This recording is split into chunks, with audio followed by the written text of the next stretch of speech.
Hi, எல்லோரும் எப்படி இருக்கீங்க? இன்றைக்கி நாம் பூரி சப்பாத்திக்கெலாம் செட் ஆகிற மாதிரி பச்சை பட்டாணி கிரேவி தான் பண்ணியிருக்கோம். எப்படி செய்யறதுன்னு பார்த்துக்கலாம். இந்த கிரேவி இட்லி தோசை கூட சூப்பராக இருக்கும். ஒரு மிக்ஸி ஜாரில் 2 பெரிய வெங்காயம் நைஸாக அரைச்சி எடுத்துக்கோங்க. கடாயில் எண்ணெய் சூடானதும் 1 ஸ்பூன் சோம்பு சேர்த்துக்கலாம். அரைச்ச வெங்காயத்தை சேர்த்து வதக்கிக்கலாம்.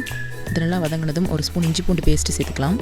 இதை நல்லா பெரட்டி விட்டு 2 தக்காளி மிக்ஸி ஜாரில் நைஸாக அரைச்சி எடுத்து ஊற்றிக்கலாம்.